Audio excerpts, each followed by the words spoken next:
Hi, welcome back to my channel of Bookish Persuasion. My name is Amanda, and thank you for joining. If you're new here, great, so am I, and I'm going to keep saying that until I'm not new here anymore. Today I wanted to do a video that's been floating around called These Books Will Self-Destruct. And basically, I think you pick a certain amount of books, and you give yourself until the end of the year, and if you haven't read them, then you have to unhaul them. So I put 12 books on my list. My goal was to try and conquer one a month. These are not necessarily books that I think I'm going to hate.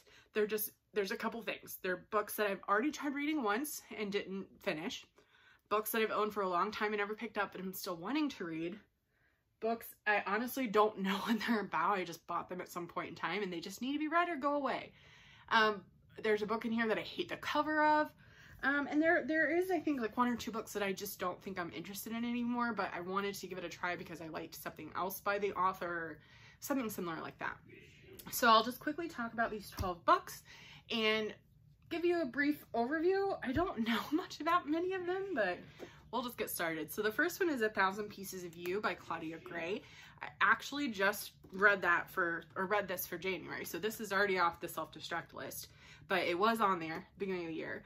And this is basically about a main character, Marguerite, and her parents are physicists, and her mom creates like a dimension traveling device, and she ends up going on this journey of traveling through a bunch of different dimensions with this male character named Theo to try and find the person that they believe killed her father.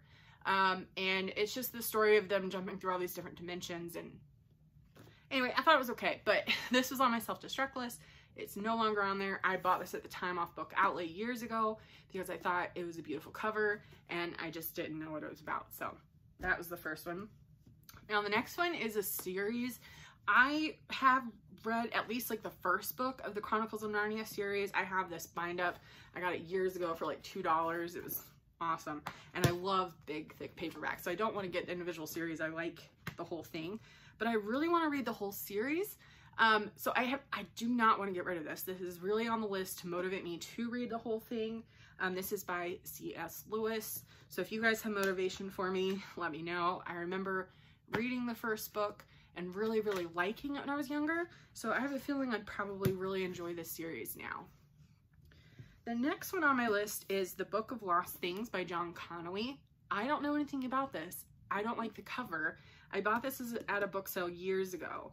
And from reading the blurb, it says, high in his attic bedroom, 12-year-old David mourns the death of his mother with only the books on a shelf for company.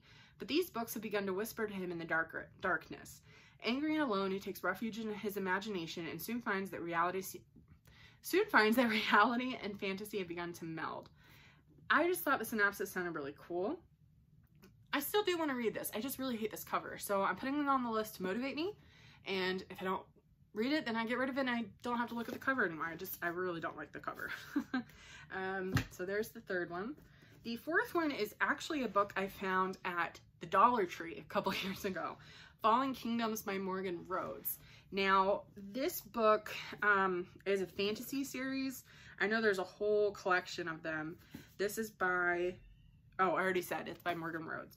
I have no idea what this is about. I've heard of people talk about it, and on the bottom it says perfect for fans of Game of Thrones, and I really enjoyed that show, and I really enjoyed the first book that I read, so I would definitely want to give this a try.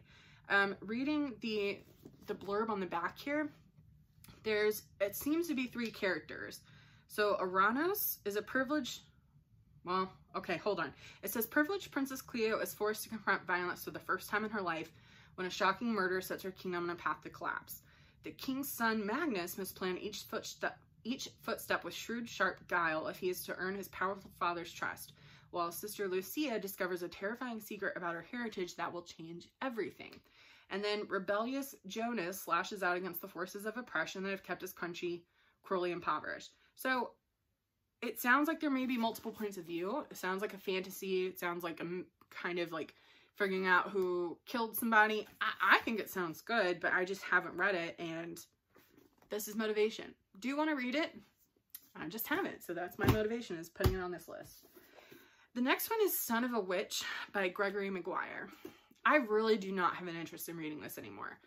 The only reason I'm keeping it on the list is because I remember I read Wicked when I was still either in high school or early college years, I don't know, and I really, really enjoyed it. And I don't know, maybe I'll enjoy this. I do want to read it, but I just, okay, hold on. I don't want to read it, but I almost feel guilty if I don't read it because I really enjoyed Wicked, the first one. So I'm putting that on this list to try and motivate myself to read it.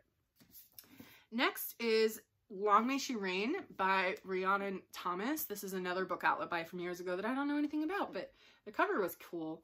And on the back it says, if I claimed my supposed throne, I'd be sticking out my neck for anyone to take a swing. And if I failed to hold the crown. Why does it just say, and if I failed to hold the crown, ... But if I didn't claim the throne, I'd still be in danger. Who would leave the rightful heir alive if they wanted to control the throne themselves? I mean, I like the idea of royalty and like a battle over a kingdom. So I just don't know if this is going to be my taste any longer, as I'm really enjoying more adult fantasy rather than young adult, but still want to give it a try. I still think the cover is really pretty, so we'll see what happens with that one. Next is Prep by Curtis Sittenfeld. Now, I bought this at a booktuber's recommendation years ago. Her name was Sylvia at Wish Fulfillment. I honestly don't know if her channel still exists, but at the time I found her because she was doing her unwrapping TBR videos where she wrapped all of her books, her unread books in like wrapping paper, and would each month unwrap them to figure out what book she was going to read. And this was one of the books that she had chosen, and it just sounded interesting because I like books about boarding schools. So the back here, or the blurb says, Lee Flora is an intelligent, observant 14-year-old when she leaves her family behind in Indiana to attend the prestigious Alt School in Massachusetts.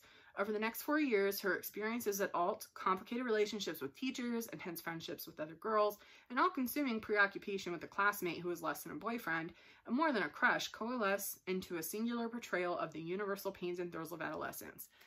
This is a hit or miss. I really like friend groups. I really like books set in schools, particularly like a boarding school or an all-girls setting. I don't know why. It just seems like this fantastical, like, secret yaga sisterhood type of setting. So I just need to either read this or get rid of it, and that's why it's on the list. Next is a book that I bought fairly recently, but I hate the cover.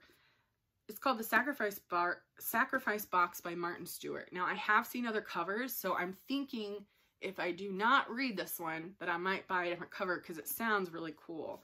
So I read the synopsis before I purchased it, and it said, in the summer of 1982, 5 friends discover an ancient stone box hidden deep in the woods. They seal inside of it treasured objects from their childhoods, and they make a vow.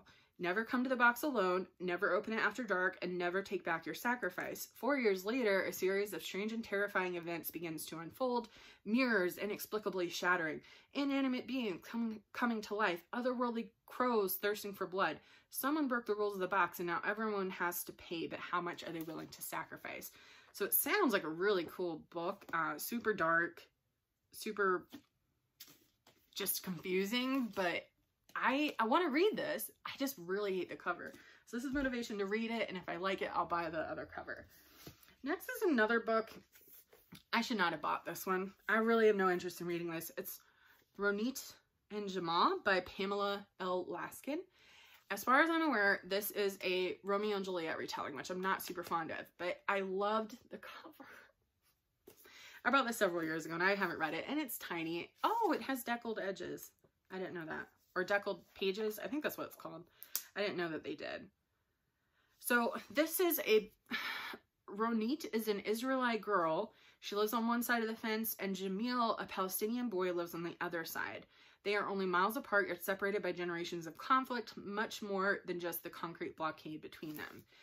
The other reason I know I picked this up was because it seemed like a diverse like retelling of Romeo and Juliet, which I'm trying to read more diversely. I don't know if I'm going to like it, so I'm putting it on my self-destruct list to motivate me to read it. Next is a book that I've heard a lot of hype about, but I just don't know that I'm going to personally enjoy this.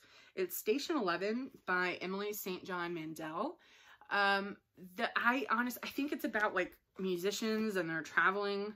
I honestly don't know. It says, Kristen Raymond will never forget the night author Leander, the famous Hollywood actor, had a heart attack on stage during a production of King Lear. That was when a devastating flu pandemic arrived in the city, and within weeks, civilization as we know it came to end. 20 years later, Kirsten moves between the settlements of the altered world with a small troupe of actors and musicians. Okay, I remember I picked this up because I knew it was like an apocalypse type setting. Now that we're in a pandemic, this was probably not a smart choice to try to read this year, but I think I'm going to give it a whirl. I think I've heard that it's very slow, and I don't, or at least I didn't used to do well with slow burner books, but then I read some of these really high fantasy books, and I love the fact that they were slow burning. So this is another one that I do want to read. I'm just hesitant that I'm not sure if I'm going to like it. So I'm putting it on this list. We'll see what happens. Next is The Night Circus by Erin Morgenstern. You can see I got this at Goodwill. I tried reading this. I listened to it on audiobook several years ago, like maybe 5 or 6 years ago, and I just could not get into it. I DNF'd it at the time. I'm thinking it might have been because I was trying to read it on audiobook, but I just found something in here. Clue 14. The Great Atuan wishes you to find him at Barnes & Noble. Somebody was using this book as like a scavenger hunt. Oh, that's cute. Clearly, I haven't opened it. But I tried listening to this on audiobook. I'm hoping that it was just the fact that it was on audiobook, because it sounds like a really cool idea. And the title is just super cool. Like, just seeing the title alone makes me want to read it. The Night Circus. That just sounds cool. So it says, the circus arrives without warning. No announcements precede it. It is simply there when yesterday it was not. Within the black and white striped canvas tents is an utterly unique experience full of breathtaking amazements. It is called the Cirque des Rêves, and it is only open at night. But behind the scenes, a fierce competition is underway, a duel between two young magicians, Celia and Marco, who have been trained since childhood expressly for this purpose by their mercurial instructors. I wanted to read this because it's a competition. I love like games and books where they have to compete or just something like that. And I like the fact that it's a magical book. So I want to give it another try. I want to see if it was just the fact that it was an audiobook, which is why I didn't like it. Maybe it was just the time I was reading it. I don't know. Hopefully I can read that one. And then lastly is a book I got at a library sale based on name recognition alone. The Mist of Avalon by Marianne Zimmer Bradley. Now, from everything I've described to you, high fantasy, big, thick, chunky paperback, you would think I would have read this already. Nope. Haven't even bothered picking up. I've had it for years, like probably six or 7 years now. Something, I don't even know what it's about. I think it's about King Arthur, but from the perspective of women. It's a reimagining of the Arthurian legends. So, I don't know. I think this is going to be another one of those hit or miss, but it's intimidating because it is big. I like big chunky books, but this one I just don't know enough about to make me excited for it. So I'm putting it on my self-destruct list to motivate me once again. So that is the 12 books that I plan to read to hopefully either get them off of my TBR, like clear them off my backlist, or unhaul them and just don't keep them on my TBR list. So if there's any here that you have personally read and found enjoyable, and based on the videos I've made before with my reading taste, you think I would enjoy, let me know. If there's any I should prioritize, also let me know. If you're doing something similar, share your video in the comments. I would love to watch. And thank you guys for watching. I'll see you next time. Bye!